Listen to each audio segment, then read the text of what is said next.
यानी अनाज का ही पौधा निकाल दिए। तो जो जानते हैं वही कर सकते हैं, जो काम करना जानते हो वही करना। और आपके लायक कोई काम नहीं है तो आप जाओ वहाँ काम में लगो। गृहस्थी में काम है, प्रचार प्रसार का काम है, जीवों को जगाने का काम है, समझाने बताने का काम है, ध्यान भजन करने और कराने का काम है, साप्ताहिक सत्संग जो हो रहे हैं उसको करने और कराने का काम है, नाम धुनी करने कराने का काम है, बहुत सा काम है। तो उस काम में लगो, खाली मत बैठो, समय निकला जा रहा है।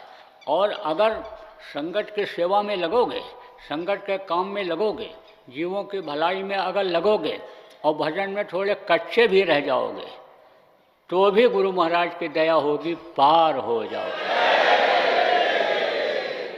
यह निशाना त्यौहार के दिन आप लोग बनाओ, मुक्ति दिवस त्यौहार के दिन ये निशाना बनाओ कि अब इस दुख के संसार में दुख झेलने के लिए हमको आना न पड़े,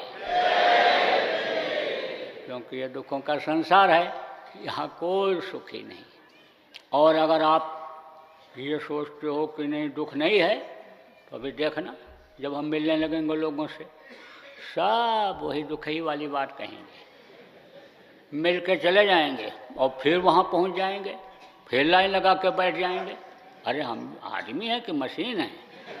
बताओ, पत्थर के ऊपर भी मत्था से पटकते रहो तो वो भी गिर जाता है। और फिर हम तो आदमी हैं, इंसान हैं, और फिर अब बुढ़ा शरीर है, तो हमको ज़्यादा परेशान आप मत करो। आप जो है यानी समझ लो कि आपको जो बता दिया जाए उसको आप विश्वास के साथ करो। किसी को तकलीफ है, कोई दवा दुआ बता दी गई उसको करो। और अगर न बता पाओ आप और आपको उस पर विश्वास न हो जो बताया गया, तो बस एक बात इस पर विश्वास कर लो कि आप भजन ध्यान सुमिरन करो, मन लगा करके सुबह शाम करो, नाम धुनी घर में करो और कराओ, प्रचार प्रसार आप करो, सेवा आप तन मन धन से करो, उससे भी आपके कर्म कटेंगे, उससे भी आपकी तकलीफ दूर होगी।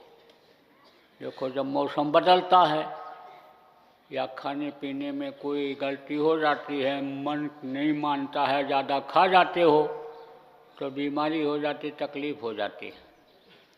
चिकना चोपड़ा खा लिया, दस्त होने लग गया। बुखार भी चिकना चोपड़ा खाने से ही आता है। बहुत ठंडी चीज़ खा लो, जब ठंडा लग जाए तो बुखार आता है। और चिकना ज़्यादा हो जाए तो लीवर ठीक से काम नहीं करता है, आंतें काम नहीं करती हैं, तब बुखार होता है। तो वो ये तकलीफ जो हो जाती है बुखार के, दस्त की, इसकी उसकी, वो तो दवा से ठीक हो जाती है। लेकिन जो कर्म आ जाते हैं एक दूसरे के, किसी का खा लिया, किसी के शरीर से शरीर छू गया, रगड़ खा गया, आँखों से आँखें मिल गईं, तो उसमें भी कर्म आते हैं। सबसे ज़्यादा कर्म आँखों से आते हैं।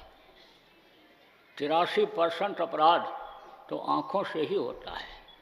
तो अब आप ये समझो कि जब वो कर्म आ जाते हैं तो उसको भोगना पड़ता है या काटना पड़ता है। आपको ये भी नहीं मालूम है कि कर्म कैसे आते हैं और कैसे कटते हैं। तनिक देर में कट जाते हैं और तनिक देर में आ जाते हैं।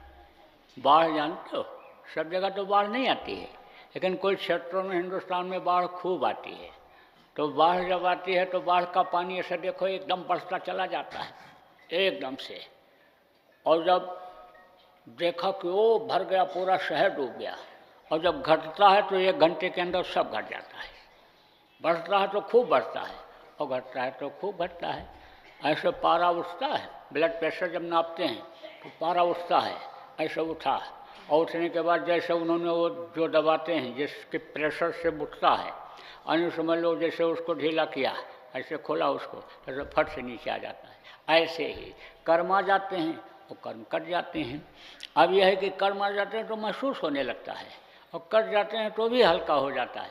लेकिन जब जानकारी हो जाती है, कर्मों को काटा जाता है, कटवाया जाता है, कर्मों को जमा भी कर दिया जाता है।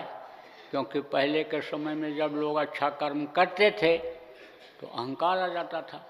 जैसे बहुत धन यानी आपको दे दिया जाए, अहंकार आ जाएगा, घमंड आ जाएगा कि हमारे पास इतना है, खर्च कर डालोगे।